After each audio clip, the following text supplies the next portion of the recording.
Welcome back to the Disney Magical Mindset Podcast. My name is Ruben, your Disney Magic Mentor, and I'm here to help you unlock the magic within so you can live your happiest life. I want you to silence the villain in your mind so you can become the hero of your story. And speaking about story, today's message is one of the most powerful that I've ever shared because it's the truth behind every Disney movie, every hero's journey, and even Walt Disney's own life. And it's this. Are you ready for it? It's this right here. Without conflict, there is no story. Without conflict, there is no story. I want you to just let that sink in because for most people, we want to avoid conflict at all costs. We want to run from our problems instead of facing them. But what you have to understand is that conflict is what makes the story so powerful. It's why you have a story. It's the reason why we lean into stories and why we're willing to sit and watch through a 90-minute movie or longer because of the conflict and because we want to see how that conflict is addressed. Do they win? Do they lose? Do they make it to the end? What happens? You don't have a story without conflict. And I know many of us today are facing challenges right now. And it might be you. If you're listening, maybe you're just going through it and you're feeling this extra burden. You're carrying something that is just so difficult. I mean, you're really feeling the burn right now. Maybe you're just tired. You're doubting yourself. You're wondering if your dream is even worth it. But what if I told you your struggle isn't a detour from your dream? It's actually part of the dream itself. It's what makes the dream even greater and more special and makes the story worth reading. It's that conflict. It's when we go through it. It's when we read a story and we're like, how is this person going to make it? What's going to happen? I'm telling you, many of you are running from conflict or avoiding it, but it's part of what makes your story so special. So if you're ready, let's do this, because here we go. Walt Disney once said, "All the adversity I've had in my life, all my troubles and obstacles have strengthened me." And he meant it. Walt's life was full of setbacks. It's one of the reasons why we admire Walt Disney, isn't it? This past week, I had a chance to experience Walt Disney, A Magical Life there at the Opera House in Disneyland. I had a chance to celebrate 70 years of magic, of course. I just love the way, Walt Disney is honored and highlighted. And I know some people have mixed reviews of the animatronic, but listen, I was so moved. I was so inspired. To me, just being there and feeling as if Walt is talking to me, it was such a beautiful moment.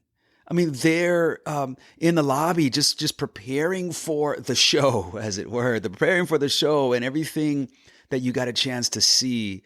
It was like you were in a museum because you actually saw different things from Walt's life and Disneyland and, replica of his apartment studio there. There's just so much magic. And I kept thinking about this man who experienced a number of setbacks. And the thing about Walt Disney is that no setback set him back in such a way that he gave up. There was nothing that he experienced that caused him to stop. In fact, if anything, it just motivated him to keep going. In other words, Walt understood the power of story, and he understands that every story has conflict. And when you study Walt's life, it is so clear that every aspect of Walt's life leading up to this dream of Disneyland or, this dream of even Epcot, even though he passed and he wasn't able to actually be there for Epcot, right? But everything else, Mickey Mouse and the Walt Disney Studios and everything that he endured and encountered had a level of conflict. And nowhere do you see Walt saying, well, that's it. Once conflict happens, once a problem arises, I'm done. You don't see that from Walt. Isn't that why we admire him?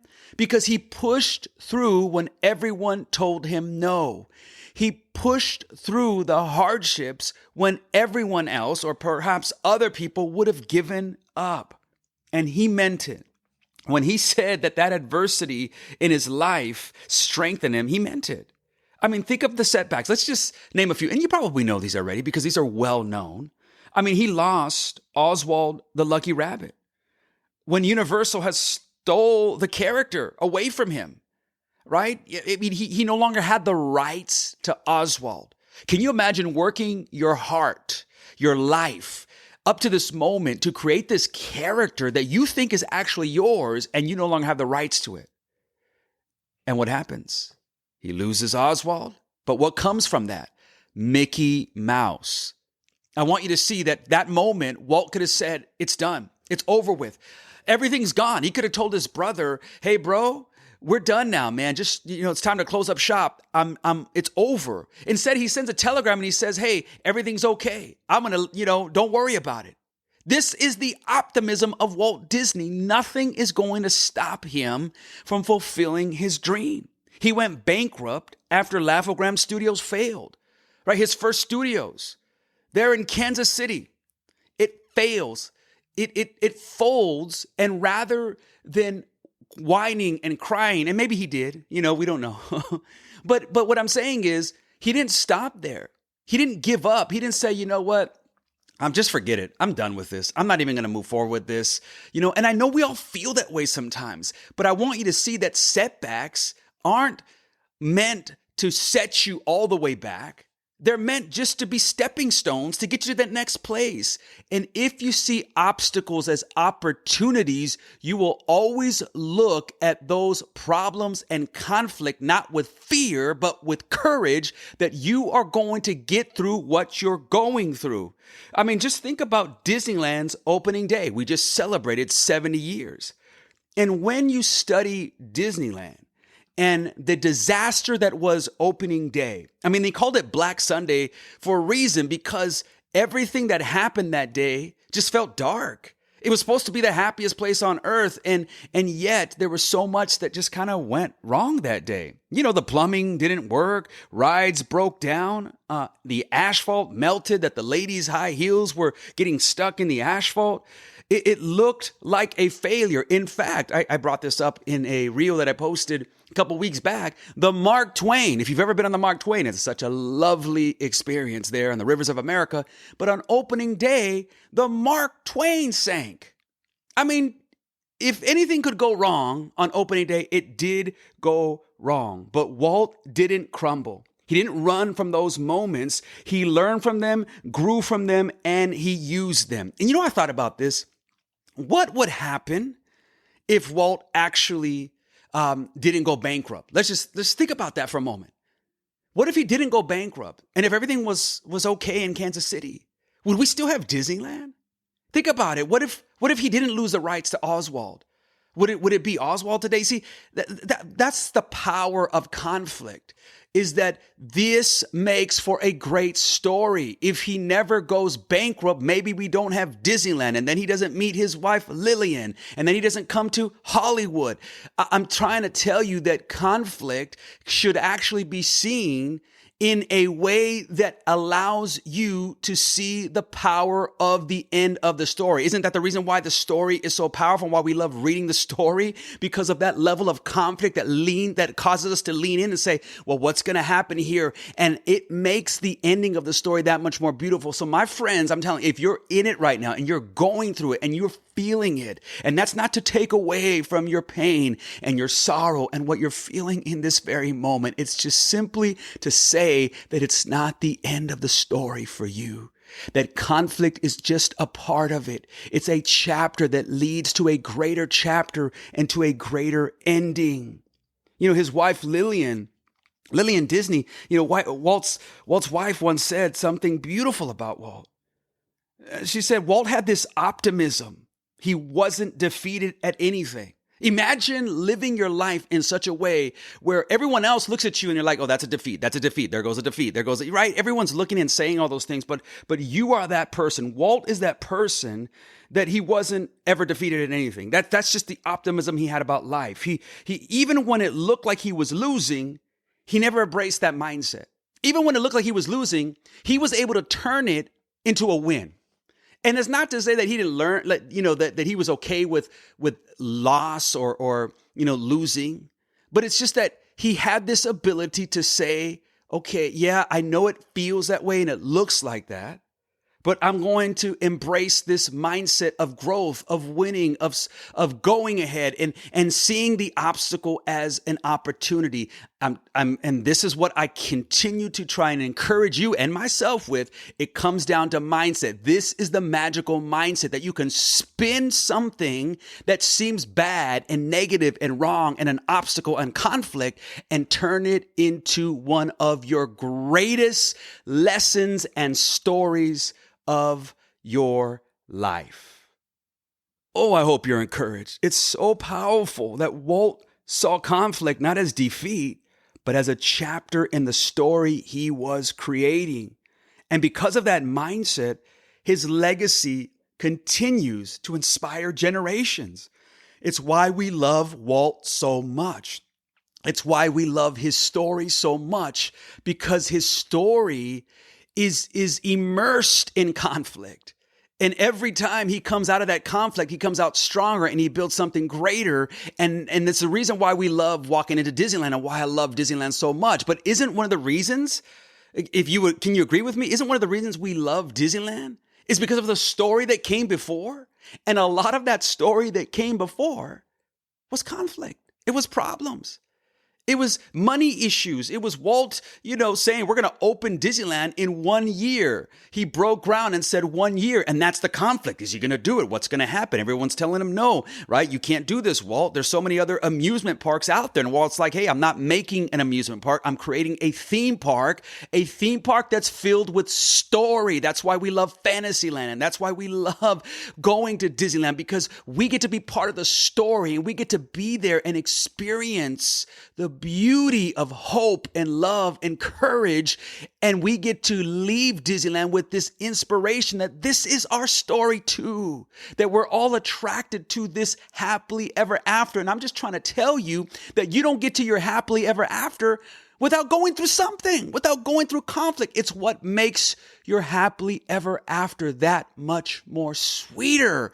So please, my friends, don't run from it. Embrace it. Yes, it doesn't feel good. And again, I'm not taking away from anything that you might be feeling or what has happened and what you're going through. All I'm saying is that your story is a powerful one because of the conflict. Here's the fascinating thing about story and why it's the most powerful tool to compel the human brain. And the thing about your brain is it's always doing two things. The two things that your brain is always doing is, number one, trying to help you survive and thrive. And the second thing that it's doing is it's trying to conserve calories, meaning it's trying to save energy. That's why if someone tells you something that's complicated, irrelevant, or self-centered, or it just doesn't make sense, what do? You check out. Like, here's what your brain does. Like, if it can, if I'm your brain talking to you, right? Here's what it does. It literally says, this information isn't helping me stay alive or getting ahead. So what do? I'm out. That's what your brain does. Because again, your brain is always trying to survive and thrive or conserve calories. And if what I'm hearing or seeing is not helping me do that, then I am checking out. But here's the fact. Like here's what's interesting. The average human spends 30% of the day daydreaming.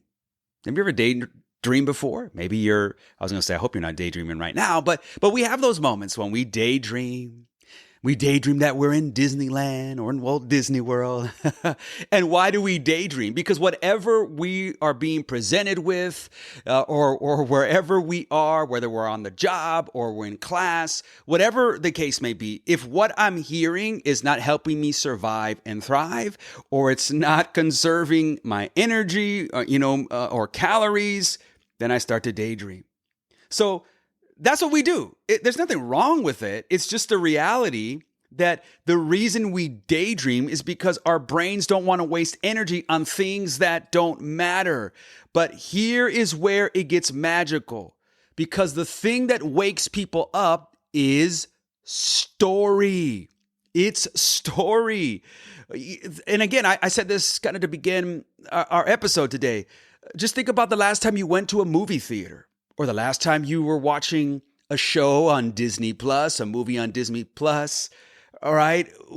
Just go to the theater with me. When the lights dim and it begins, the movie comes on. Isn't it amazing that whether it's a movie theater or a Disney attraction, right? You're on the ride, Peter Pan's flight, you're taking off to Neverland. Our brain locks in, doesn't it? Story bypasses resistance. It makes us feel, it makes us believe. And what I'm telling you is what you already know. The power of story is the language of us all. And the thing that every story has is conflict. Every story needs conflict. So whatever conflict you're going through right now, it's part of your story that makes for a great story. It's the conflict. Think about your favorite Disney character. I mean, just think about anybody that comes to mind right now, your favorite Disney characters. We don't love them because the things came easy. In some of those stories that we admire, that we love. Why do you love them? Why do you love that character? Because they kept going even when it was hard. Like, think about Aladdin. He's a street rat with no status or power. That's the conflict. So you wonder, as you're entering into his story, is he going to get out of this mentality? Is he going to make it? Is he going to make something of himself? What's going to happen to this street rat? And he learns, right, through this process of conflict and through this amazing genie that becomes like his mentor and guide, which another, by the way, is what every story typically has, usually, is this guide that helps the hero make it to the end. I mean, think about it. Any story that you could think of has this character, this guide that is there to help the hero through.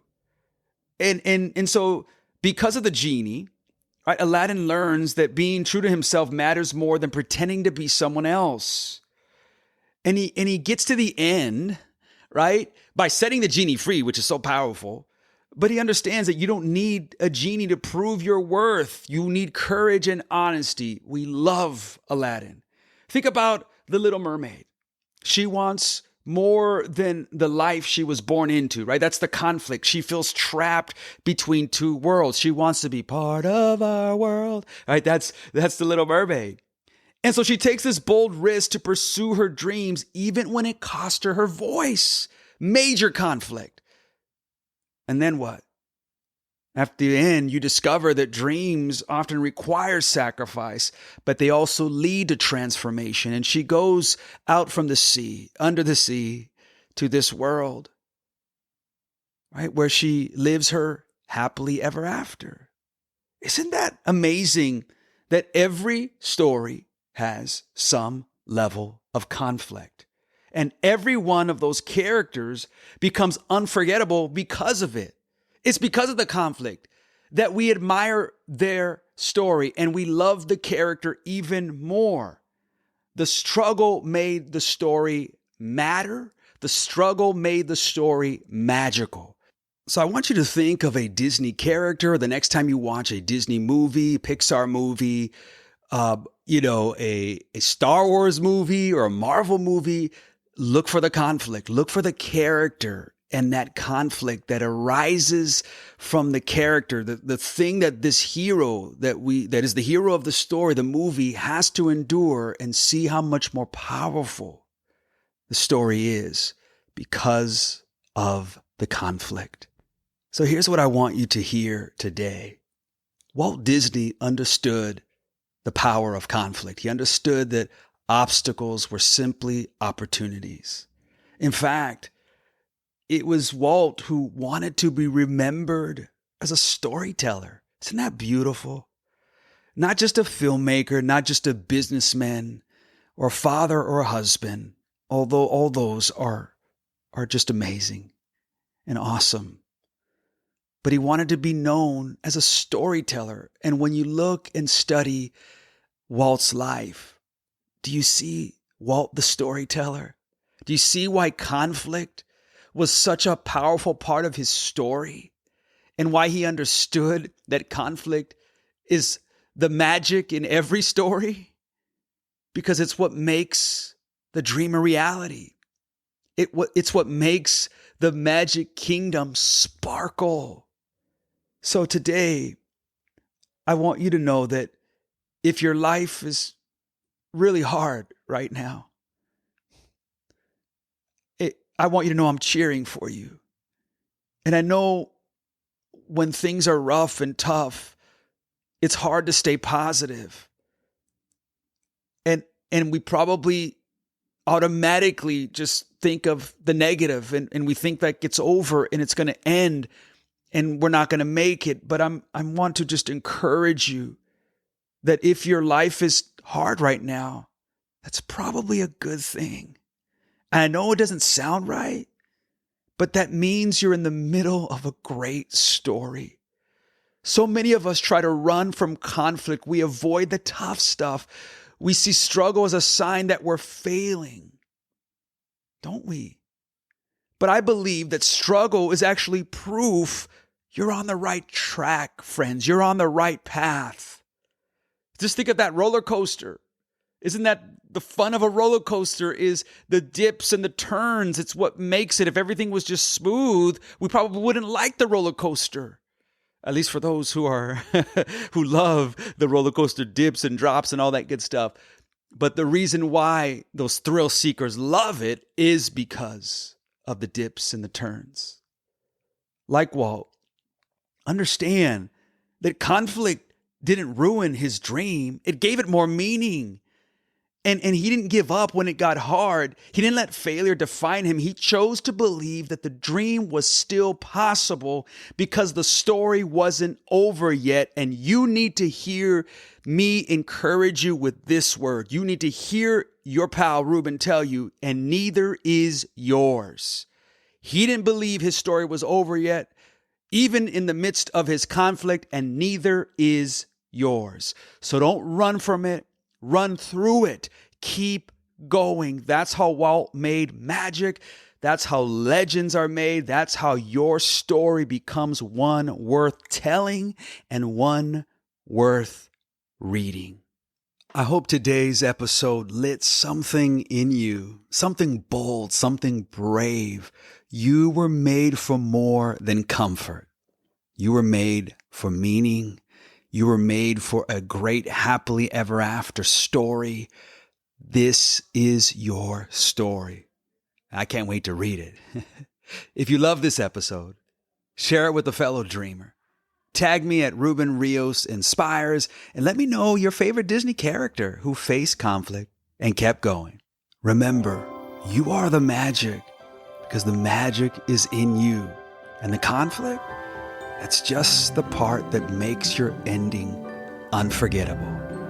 Keep dreaming, keep believing, and just know I'm here cheering for you. Let's go. You are the magic.